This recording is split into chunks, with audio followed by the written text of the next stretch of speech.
Hello, everyone. Thanks for joining me today. Welcome to School After Hours podcast, where staff, administrators, and families keep their finger on the pulse of the wonderful world of OST programming, aka out of school time programming. I am your host, Jay Lee, and today we are going to give the teens the mic and give them an opportunity to express their selves. So stay tuned. I had an opportunity last year to sit and talk with a previous guest on the show, Miss Rosa Patterson from the YMCA of Greater Richmond. She's the teen director of the Manchester branch, and I was talking to her about having some youth voice on the show.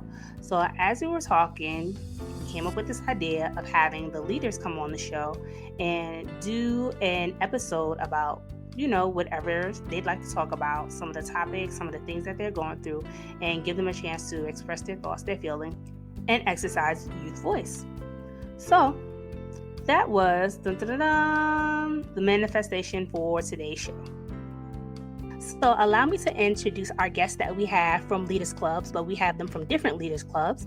I will go ahead and announce our first person to the mic, Rashad from the Petersburg Leaders Club. He is a third-year leader. Go ahead and say hello to everybody. Hello, everyone. How are y'all doing today?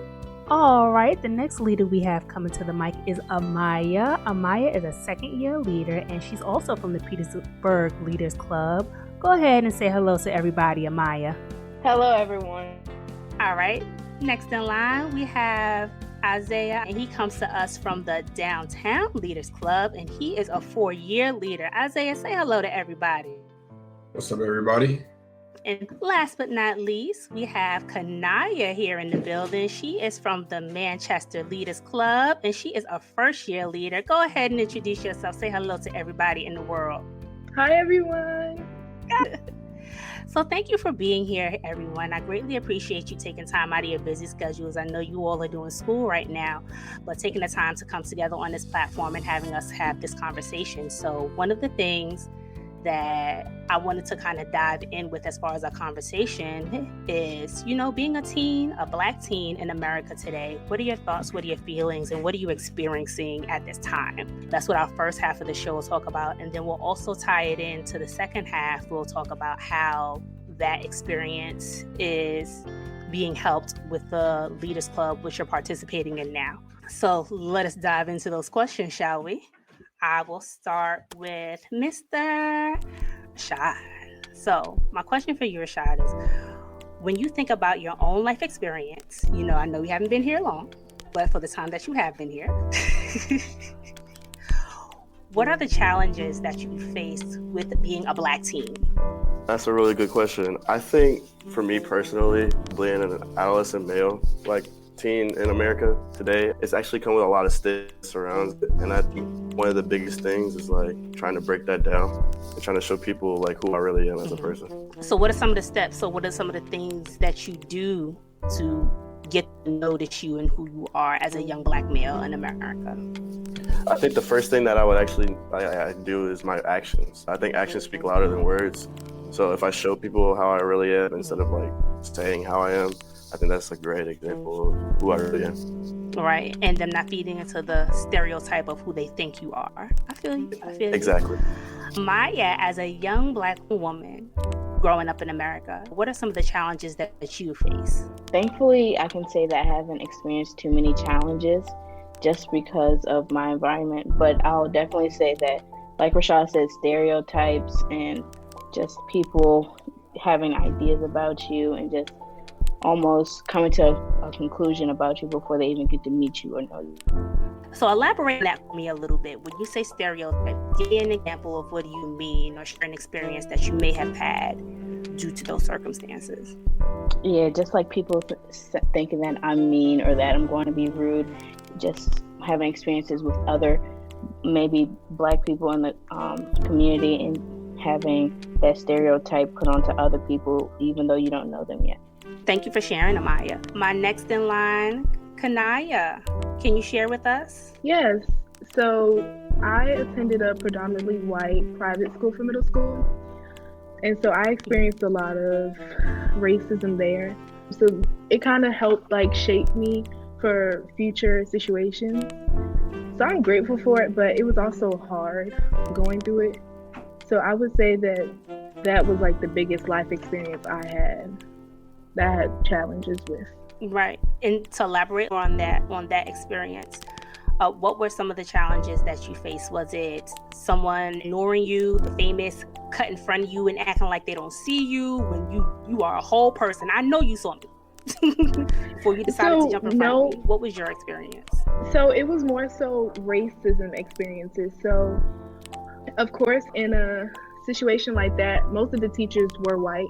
So I remember in 8th grade, a teacher, my English teacher actually, she made us read a book called The Slave Dancer. And in that book, it had the N-word all through it. And the teacher actually put on the audiobook. So while we were sitting in class, it was playing. So it would play it and it would say the words. And then most of the Black students brought it to her attention, and specifically when I brought it to her attention, she told me to get my head up out of the sand. So that situation was very hard for me. And when the Black students wanted to opt out of reading the book, she tried to give us a lengthy assignment that was basically unmanageable, like we could not do it. So we would still have to read the book. So that was my main experience there. But also I had the little experiences like teachers asking me, why don't you wash your hair every day?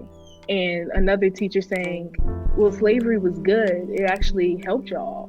So yes, it was very hard. For those of you that can't see my face, that is saying 10,000 things at once right now. 10,000 things at once. And it's just those things that you sit and you say, how ignorant can you be? Literally. So what did you do to combat those things? How did you rise to the occasion and, not shut down, but push aside those stereotypes or those stigmas? First, I tried to educate them in how certain things can be hurtful, especially when you have enough Black students in the school. So you should be more sensitive to what you say out of your mouth, especially to the Black students, because it can be deemed offensive. So yeah, that was the main thing. I just tried to educate them as best as I could. Right. Which is not always a easy experience at all. And in educating them, were you able to get support outside of your community or in your community to kind of make them aware of what was going on with you? So basically in private schools, you have nobody above the actual private school to go to. So usually like in Richmond public schools and other branches of schools, you can go higher.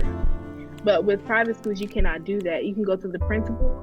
Whether the principal agrees with the teacher, then there's really nothing you can do about it. So I think most of the Black parents kind of got together and tried to like go to the news about it.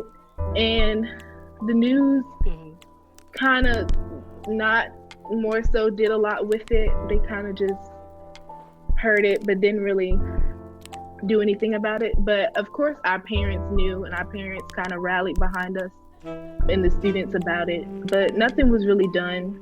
So yeah. Rashad, you had you want to add or contribute to? Yeah, so I actually also went to a private middle school. Well, I only went through elementary and middle school. I don't know if this experience is like different for everyone else or anyone who went to a private school or a private institution. For me, it actually was like we had like all the group of private schools in the area like answer to a thing called a diocese. So it's kind of like the school board for public schools almost. So like I never really experienced anything like personally like almost as you were saying, as ignorant as Kanaya actually experienced, and I feel sorry. Like I feel bad for you. I'm sorry that you had to go through that. But for me personally, I think if anything like that did happen to me while I was in school, I think that there were people that I could have talked to, like to try to like make sure that not make sure that it doesn't happen again, to make sure like that it is understood that those things are wrong. So I'm agreeing with Nye. Right.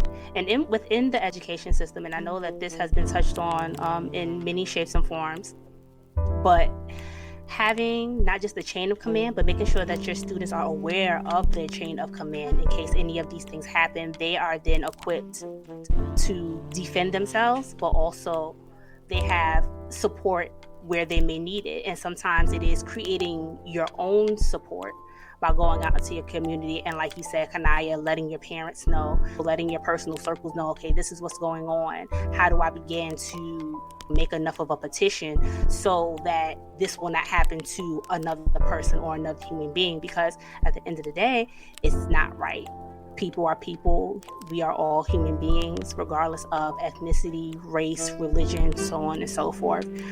We should be treated fairly, if not equally, as people. So, Kanaya, thank you for sharing your experience and thank you for sharing your story with us. And I hope that, with you sharing this, it'll gently put seed or a bug in someone's ear to kind of create those circles or create those resources for students, that have gone through that experience, and give them an outlet and also the support that they need to fight those injustices.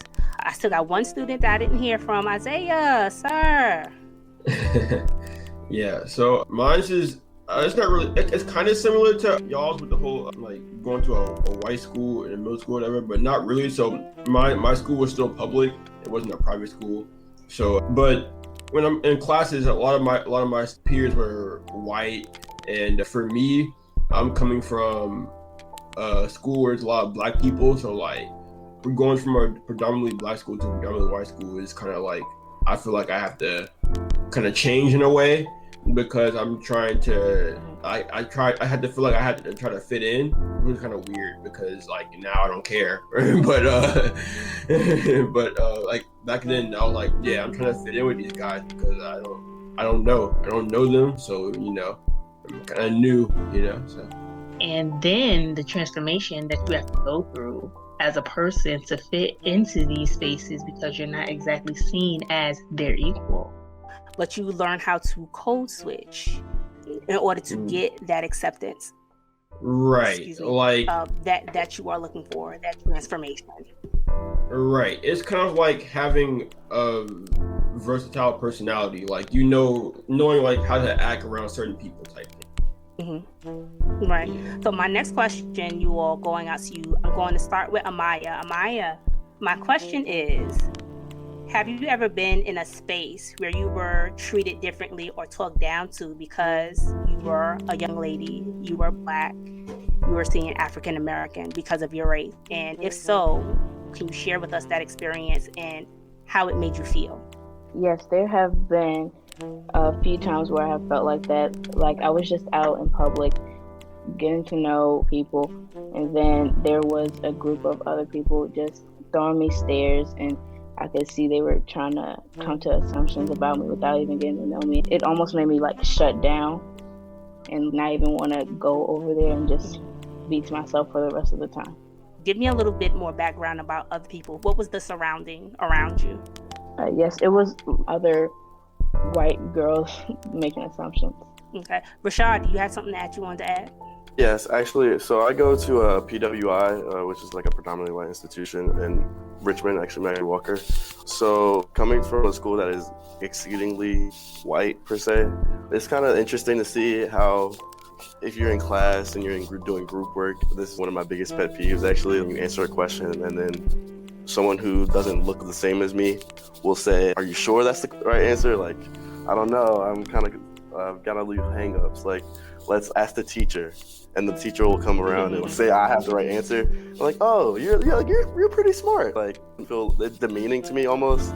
Makes me feel why do you not think I was gonna get the right answer in the first place? What is that about other ethnicities and other groups that feel and believe that we are not smart as African Americans? We are people that have had empires, that helped other countries, that built systems before they were even really acknowledged, and that's something that's always within our history. So I completely do not get the idea of, oh, you are actually smart. Yes, I am smart. For me specifically, I've never really been involved in a situation like that. However, I can say there was one time where I was walking down to a basketball court with some friends after school back in middle school. All my friends were white back in middle school because those were all the people I hung around because they were all in my classes. So like I only really hung around people in my classes.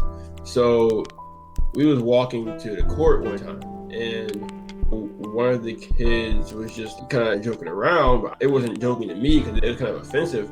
But we was talking about something, and he was like, "Doesn't your mom work at McDonald's?" And I was like, "Well, why would you say that?" In my head, I mean, I didn't say anything because I just kept my opinions to myself. But at the time, I was like, "Why did you just say that to me? That's kind of weird." And later on, he was just like, "Bro, if you want to be a part of the group, you gotta be able to take jokes like that." And I'm just like, those jokes are not jokes. It's not funny. You know what I'm saying? Maya, Kanaya, do you have anything to add to that? Yeah, I can say I've also been in a situation where just being like a girl in a group of boys is like, oh, because I would always be on an all boys team and I would be the only girl playing basketball, and would be like, they wouldn't want me to play because they wouldn't think that I'm good enough to play or that I couldn't keep up to speed with them. So it comes from like everywhere, and I've definitely had similar experiences. So with that, I'll go ahead and go to our next question. We've seen a lot of racial injustice get media attention in the last 5 to 10 years. Some of those injustices are redlining in poor neighborhoods, people of color dying at the hands of police officers, and minorities not getting the care that they need from medical physicians. With this being said, whose experience really brought you to the realization that our lives are really in danger? I'll start with Kanaya. So I think the Breonna Taylor situation really stuck out to me the most because I'm a Black young woman in society, and so was she. And the fact that she got murdered while in her house sleeping, I think that actually touched me the most because that could be me in my house sleeping. So I think that was the one that made me realize we're really in danger. And it's not just the men either. It's not just the men, it's the women that can be endangered too. Anyone wants to add to that? What was your experience? What brought you to the realization that as a people that we are in danger? I think, honestly, for me, quarantine was actually a big part in me realizing this is a very serious problem that we have. But I mean, there's countless names that you could think of. You have Trayvon Martin, George Floyd, the list goes on. And it's sad to say, I have grown up in the time where being Black is like almost a target, which is sad to say. But I think that just seeing the amount of people that see me as someone lesser or a threat to them almost is kind of like, it's kind of eye-opening. It's sad to say that there are people that don't look the same as me but see me as something lesser. So yeah. I would say the death of Ahmaud Arbery really opened my eyes, and it was just like, you can't even go on a run in peace or without having a target on your back saying, oh, I didn't do anything wrong, but just because of the color of my skin, I'm seen as a threat.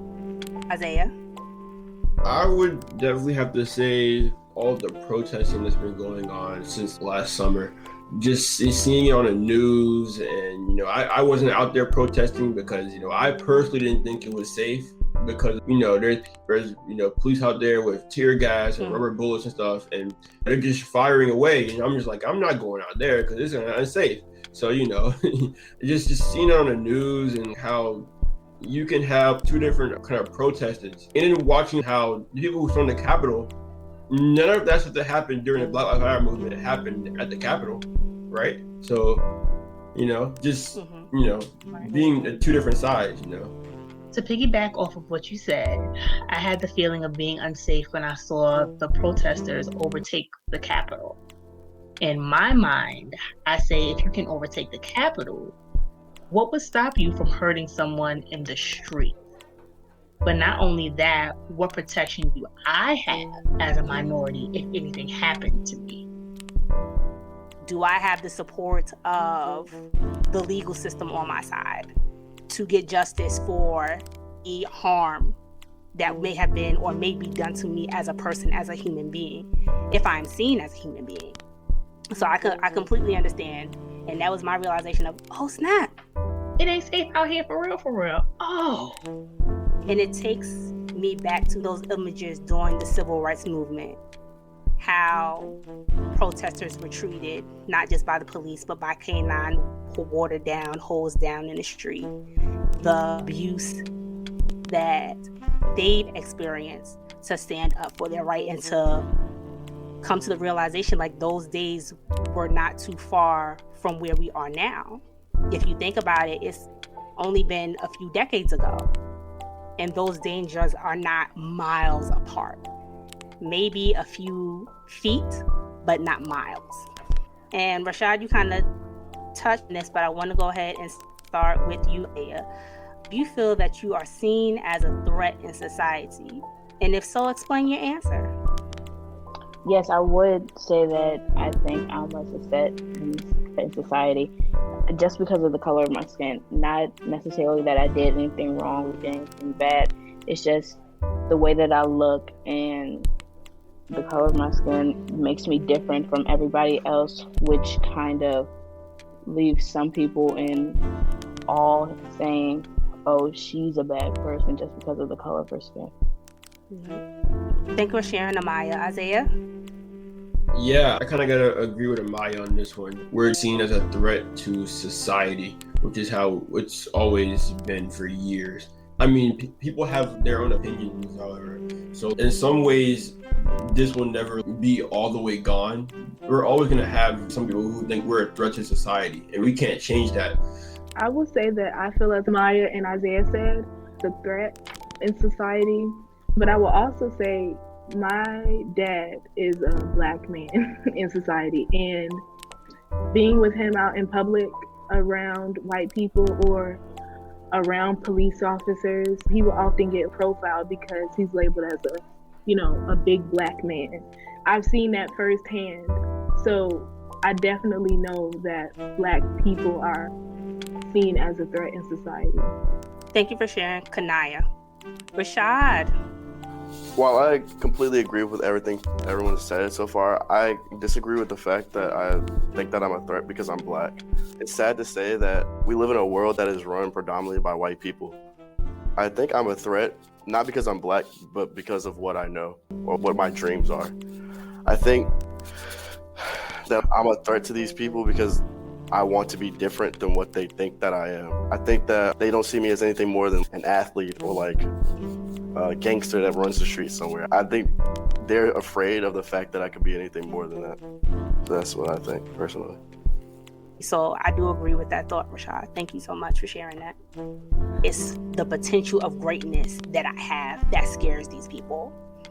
I am more than an athlete. I can be the next entrepreneur. I can be the next billionaire. I can be the person to bring more opportunities to my community. This leads me to my last question for you all in this segment, which is, what challenges need to be fixed to achieve the common goal of equality? Kanaya, let me start with you. I would say systemic racism is a big challenge that needs to be fixed. And I feel like that will be fixed when the same amount of opportunities are given to Black people as they are white people. Also, I would say when Black people are able to make the same amount of money as white people, when Black people and white people are in the same position, I feel like that will be a huge challenge that should be fixed right now. I know that's right. Upward mobility, not just in a social sense, but also in a financial sense as well. I hear you. I would definitely say one solution to the problem would be just having more African Americans in office, but not only in office, just like having their names big and for the right reasons. Not for like Breonna Taylor because she got murdered, but more of a Jeff Bezos because he has been successful in his life. I would definitely say that will help the problem. Okay, give us a little bit more information for those of us that may not know. Yeah, just like Barack Obama and Kamala Harris, they have definitely inspired young Black children to most definitely follow their dreams, but not only children, just other teens and even adults to not be afraid of who you are and to use your ethnicity almost as an asset. Whoop whoop. Go ahead, Rashad, and share. Speak your mind, sir.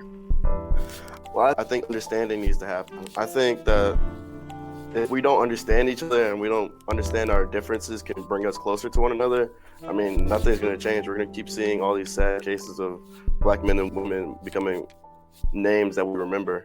I think that if we don't start off understanding that we're different and that's just the way things are, but we're equal at the same time, I mean, no change is going to happen. Yeah, I kind of agree with what Rashad said, just having an understanding. And I think another word that I could kind of use is like empathy. Having other people think about being in somebody else's shoes, you know what I'm saying? Like, not everybody has the same situation going on. I feel that in the society that we live in now, we have our own situation that people are never going to have. Since we're not seen as equal, we're never going to be equal.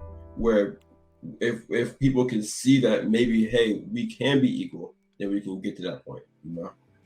So that brings us to our break. We're going to take a moment to stretch our legs, get something to drink, take that little bit of time to ourselves to refresh, because this was a good conversation, a needed one, I feel like. But we're going to take a break and we are going to come back in a couple of moments. So do not go far, everyone. See you in a minute.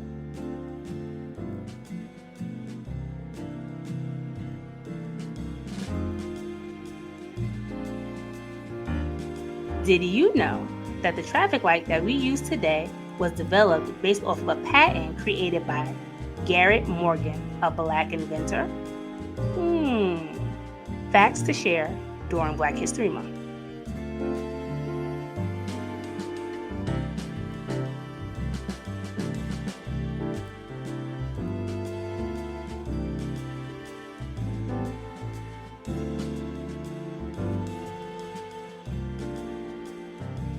Hey everybody, and welcome back to the show. Thank you for joining us once again. So the first half of the show, we have the Leaders Club here from different branches in the Richmond, Petersburg, Tri-City area.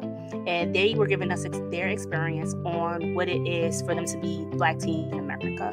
So during the second half, I want to dive into how Leaders Club and OST programming could help them combat some of those challenges that they expressed on the first half, and how it's helping them build character, but also preparing them for some of the challenges that they're going to face out into the world.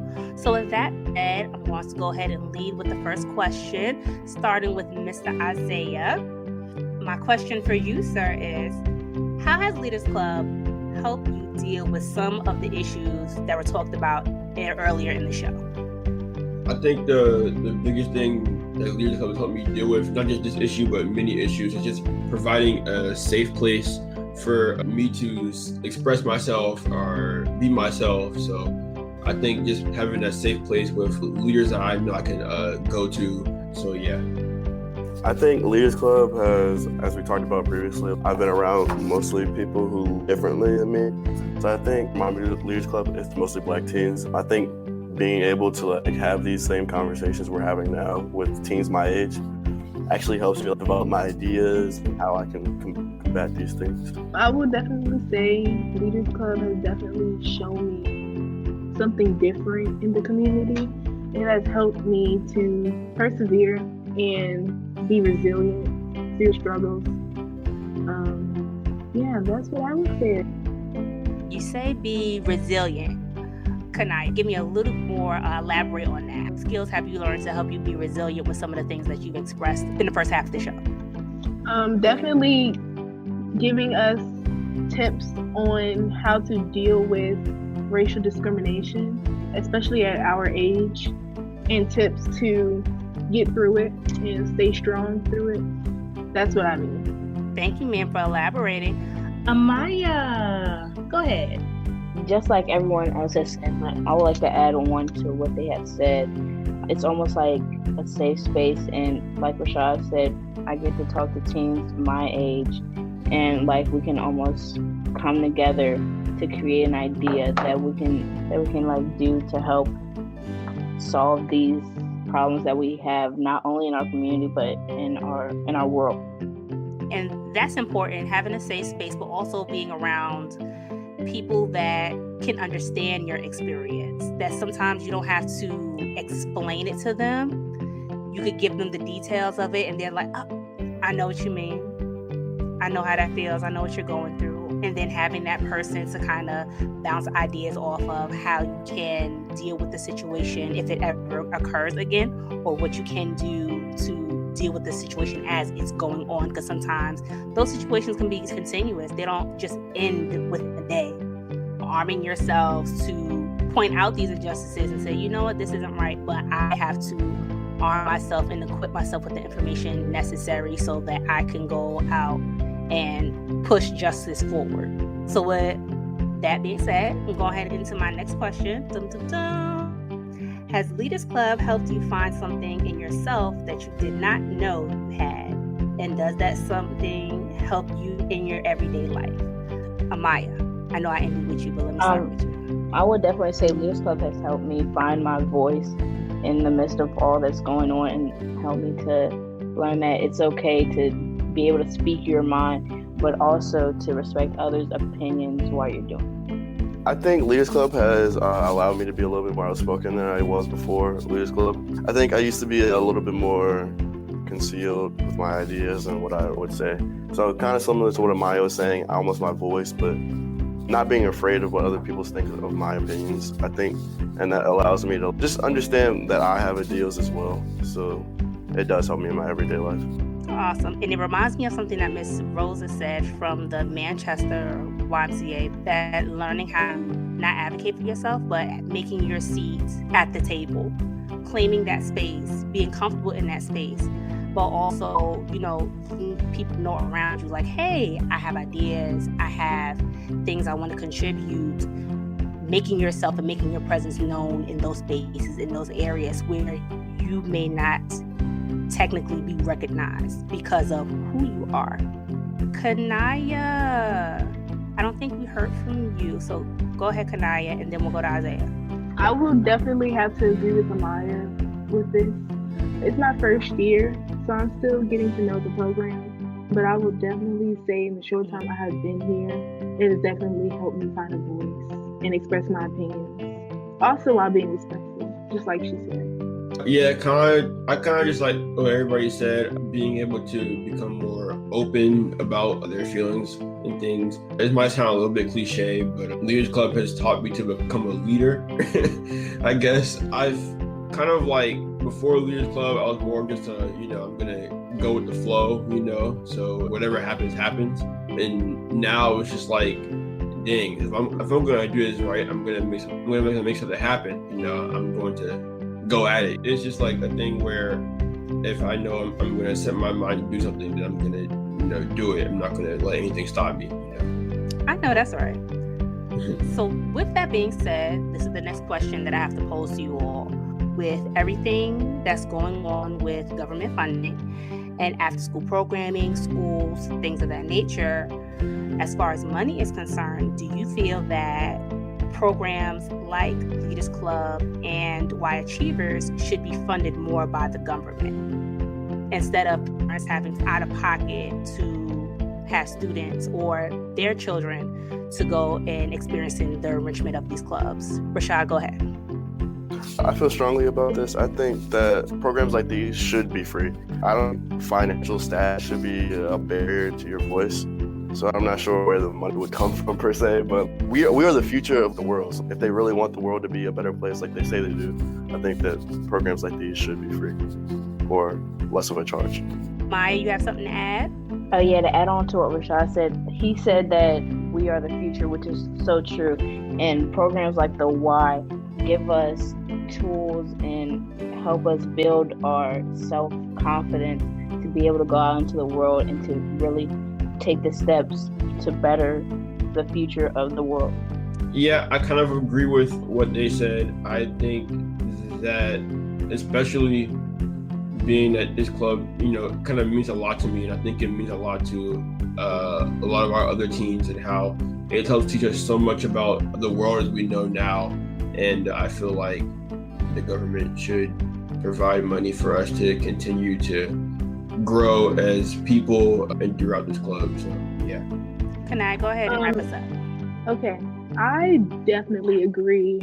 Like Rashad said, about people's financial statuses should not represent the fact that they're able to join the club or not, or do certain things because they don't have enough money to provide to be able to do it. So I just think that the government should realize that and provide the funding that we need to keep the programs going and start up new programs that will benefit the community to make the world a better place.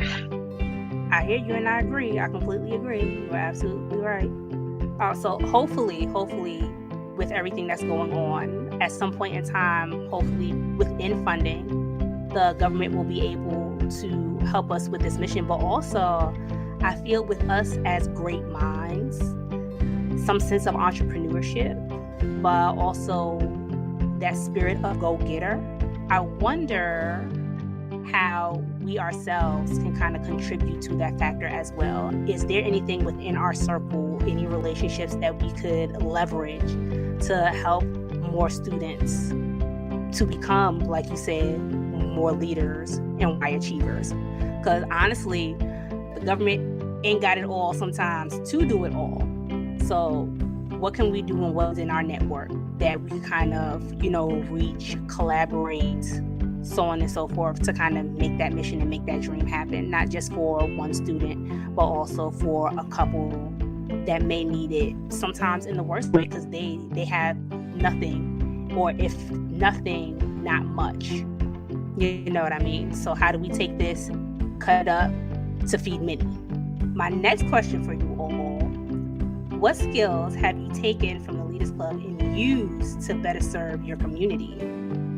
I think some of the skills that I've taken from Leaders Club would be being open, being very open. And I feel a lot of people look up to people that can be open. I have had people come and tell me that they look up to me because of how open I am. And I feel that in my community, not only, not necessarily being vulnerable, but just having a sense of a community, being bonded in together builds a community. Personally, for me, I think that one of the biggest things I've gained from Leaders Club and I've used is actually somewhat similar to Isaiah, but like my acceptance to other ideas. So I think that it's a skill to have, to be able to give ideas, but also it's another skill to be able to listen to other people's ideas. So I think that Leaders Club has actually helped me intertwine the two. Okay, and how was that used to better serve the community? So many people are in a community and almost everyone has different ideas. So to be able to be a good part of your community, you need to be able to listen to others. So I think that without Leaders Club, I don't think I would be able to be as a good a part of my community as I am today without it. Whoop, whoop. All right, let's go with Kanaya and then we're going to go with Amaya. Definitely team building skills, working with different kinds of people. I've definitely taken that into my community, but also like community service. I've taken that as well into my community and to help better the community, because we all need some team building skills and to learn how to work with each other. Yes, collaboration is key. Ooh, the job don't get done if we don't work together. I know that's right.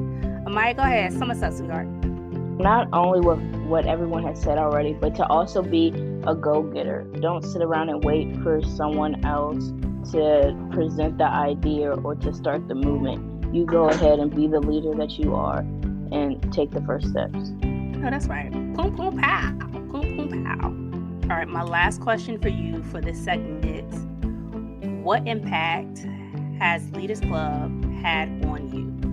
How has it helped you overall?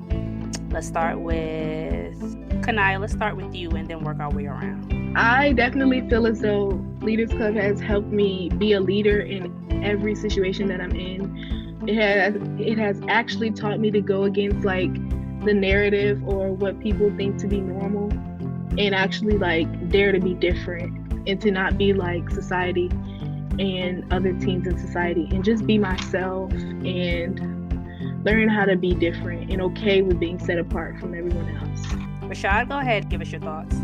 Well, I think that the biggest impact the Leaders Club has had on me is the chance to place my ideas in a way such that I can actually make a difference. in the community that I live in. I think without Leaders Club, a lot of the ideas that I may have, that I may want to use to change, would not work as well if I wasn't in an organization such as Leaders Club or the YMCA. So I think that's the greatest impact that the Leaders Club has had on me. Thank you for sharing. Isaiah, go ahead, share your thoughts with us, sir. I think the biggest impact that Leaders Club has had on me is showing me certain levels of maturity and helping me mature as well. I feel that a lot of people, not only in my club, but in other clubs, are always showing how mature they are, and I look up to them because I was a very immature kid going into 9th grade, coming into Leaders Club, so I think it helped me build to become more of a person, being able to think for themselves, being able to learn and grow in different kinds of circumstances. So yeah, I think just being able to show that maturity. Got you. Amaya, go ahead and sum us up. Yeah, like everyone said, but I would also like to add, it has taught me to use my values and to take my skills to be the change that is better for not only yourself or for like the group of people you're in, but for everybody.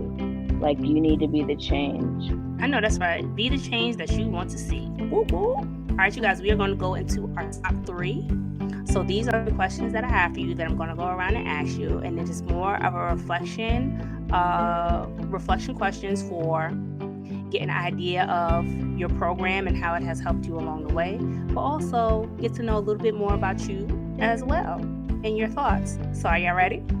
Okay. I see a whole bunch of head nods. All right. If you could build your own after-school program, where would it be and what activities would it have?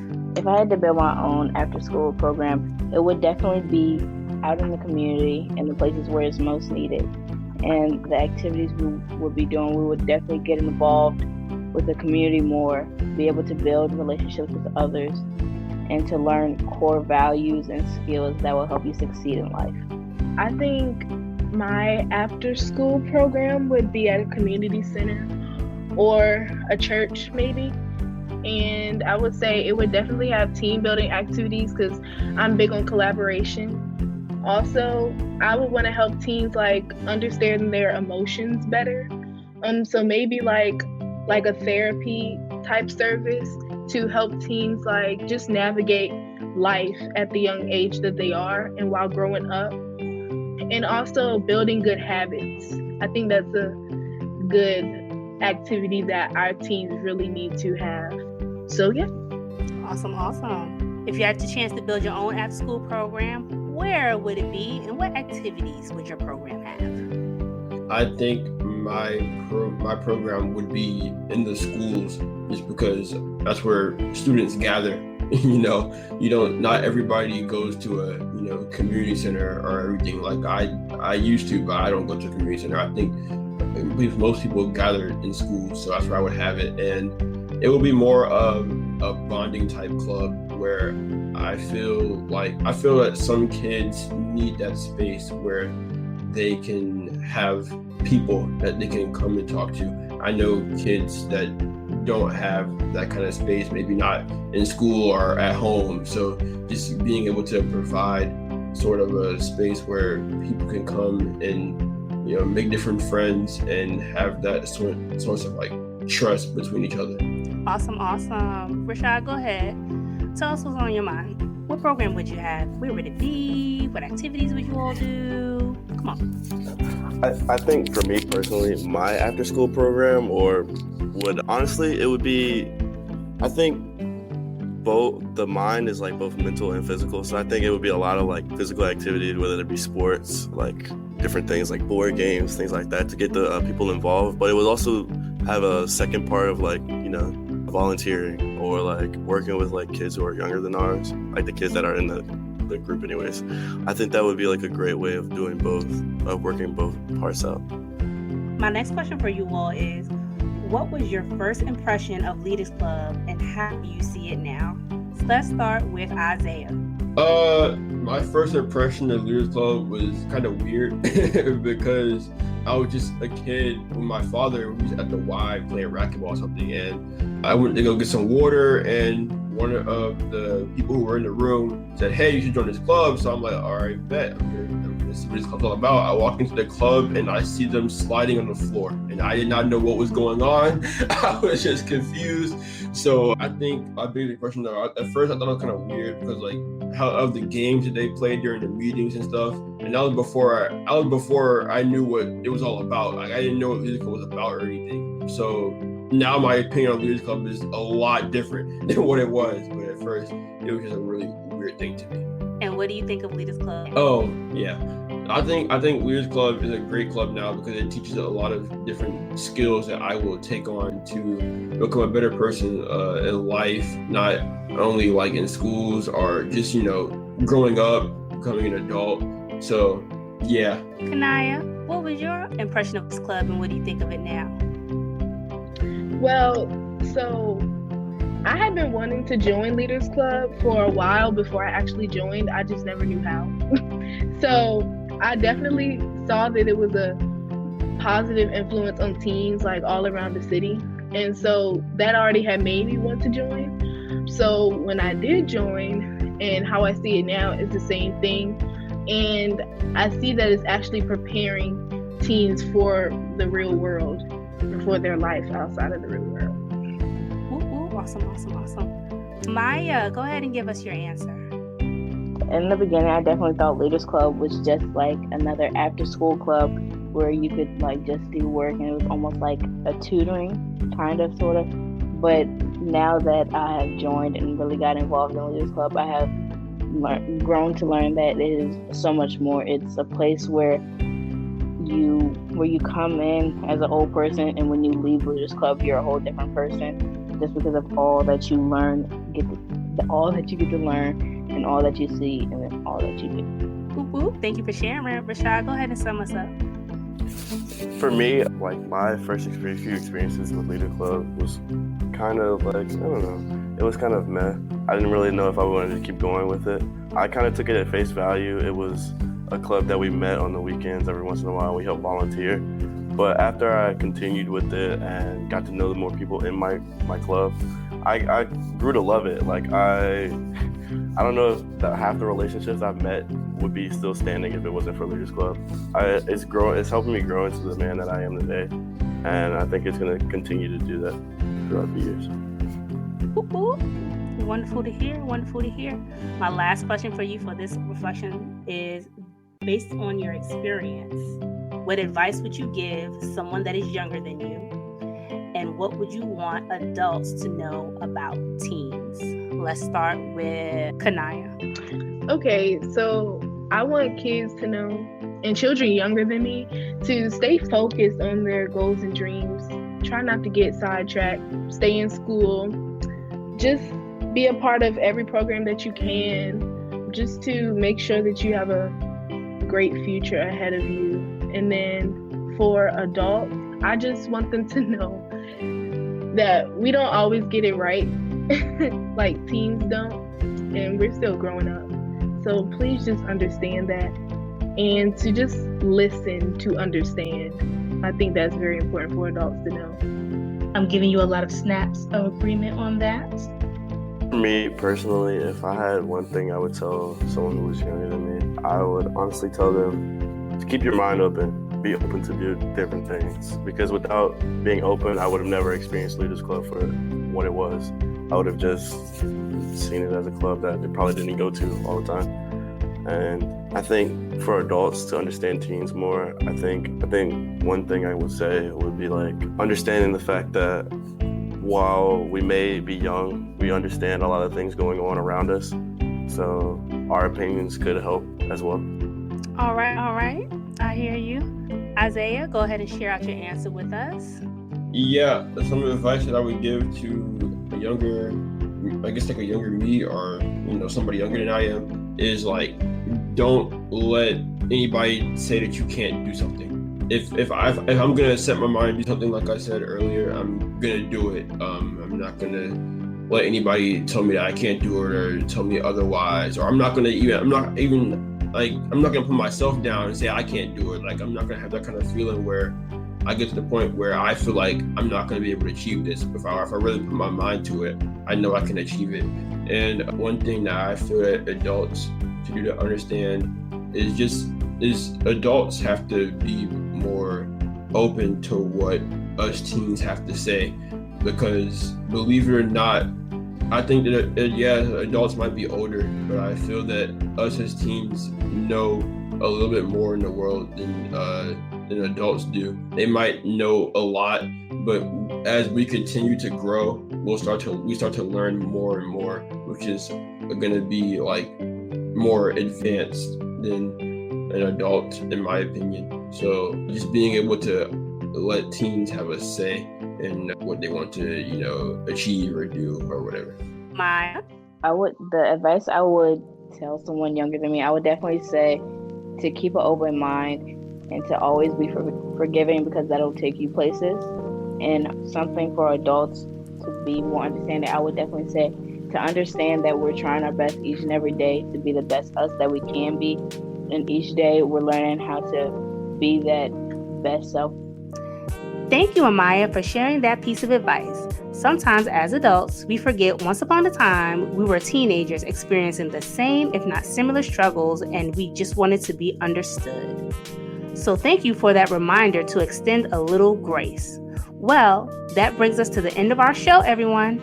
I want to thank the members of Leaders Club that participated in our teen talk today. You all were amazing and gave great insight during our conversation. Shout out to Ms. Rosa and Mr. Brian for making this happen. I know you are so proud of your leaders. Keep doing what you're doing. It pays off in the end. And shout out to Janae and Carday, who are also leaders. They work behind the scenes to help create the questions for the show. Great job. You all did amazing. Hopefully, we can do this again soon. Thank you for tuning in, everyone. If you enjoyed the show and feel you got some good information, visit the Podchasers website and leave us a review. This will help us get some feedback on the show and collect testimonials for our personal website. Share us with your friends, your family, your network. Help us spread the word about how OST programming is important in our communities and how it's helping our youth. We can be found on Google Podcasts, Spotify, and Podcast Addict. In the words of Mr. Arthur Ashe, start where you are, use what you have, do what you can. Until next time, bye-bye.